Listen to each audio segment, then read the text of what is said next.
Marcus stood in the marble lobby of Sterling Tower, his worn work boots squeaking against the polished floor. His daughter's medication prescription crumpled in his pocket, and his heart pounded as he realized he'd accidentally stepped into the executive elevator instead of the service one. The doors began to close. He reached out to stop them, but it was too late. As the elevator climbed toward the top floor, Marcus had no idea that in 60 seconds, his entire life would change forever. The woman who stepped in on the 20th floor wore a custom-tailored suit that probably cost more than his rent. Her heels clicked sharply as she entered. Marcus pressed himself against the wall, mumbling an apology. But when their eyes met, the billionaire CEO of Sterling Enterprises froze. Her briefcase slipped from her fingers and hit the floor with a thud. She stared at his face like she'd seen a ghost, her hand trembling as it reached toward her mouth. "It can't be," she whispered. "Before we continue this incredible story, I want to invite you to join our Kindness World family. Hit that subscribe button and turn on notifications so you never miss a story that will touch your heart.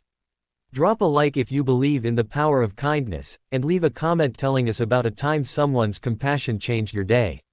Now, let's get back to Marcus and discover why this CEO recognized his face. Marcus worked 3 jobs to keep his 8-year-old daughter Lily alive. She had a rare blood disorder that required expensive medication every month. His wife had passed away 2 years ago, and since then, every day had been a battle against mounting medical bills and exhaustion. He cleaned offices at night, delivered packages during the day, and did weekend maintenance work at Sterling Tower.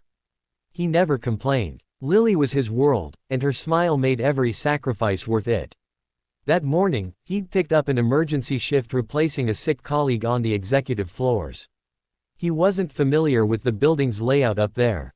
When he saw the elevator, he just stepped in, his mind occupied with calculating whether he could afford Lily's refill and still pay the electric bill.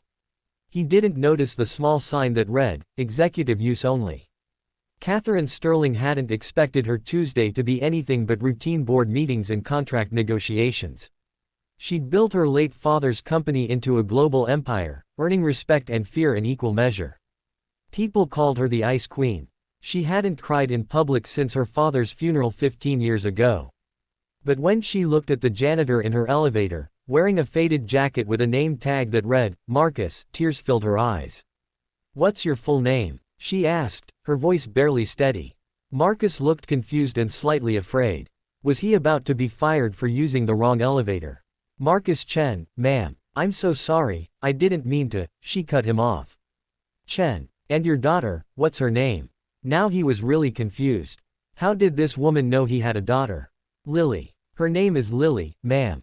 Catherine's knees nearly buckled. She pressed the emergency stop button, and the elevator lurched to a halt between floors. Marcus's eyes widened in alarm, but Catherine held up a hand.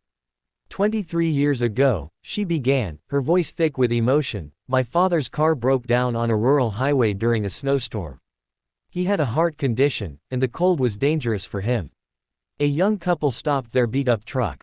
They didn't have much, but they drove him 2 hours to the nearest hospital, waited with him until I could get there, and refused any reward. They saved his life. She pulled out her phone and scrolled to a photo she'd kept for over 2 decades. A young couple smiled at the camera, standing next to her father's hospital bed. "Is this you?" she asked, turning the screen toward Marcus. His breath caught. It was him, years younger, with his arm around his late wife Sarah. "That was us," he whispered. "We were driving home from our honeymoon. We couldn't just leave someone in trouble." Catherine wiped her eyes. "My father tried everything to find you afterward, to thank you properly. But you'd given a first name only, and the hospital records were incomplete. He made me promise that if I ever found you, I would help you the way you helped him. He passed away 5 years later, but I never stopped looking. I hired investigators, checked databases. And here you are, in my elevator, wearing a name tag." Marcus couldn't process what he was hearing. That night had been so long ago. They'd just done what anyone would do. Sarah had insisted they stop. She'd always seen the best in people, always believed in helping others. "We didn't do anything special," he managed to say. Catherine shook her head firmly. "You gave my father 10 more years of life. 10 years of watching me graduate, walking me down the aisle at my wedding, meeting his grandson. You gave our family the gift of time. She restarted the elevator, but instead of letting him out, she pressed the button for her private office. Over the next hour, Marcus told her about Lily, about Sarah's death, about the medical bills that never stopped coming. Catherine listened with the focus she usually reserved for billion-dollar deals. When he finished, she made a phone call. Within an hour, Lily was enrolled in Sterling Enterprises' top-tier health plan. The company's medical team contacted her doctors. Every treatment, every medication, fully covered for life. But Catherine didn't stop there.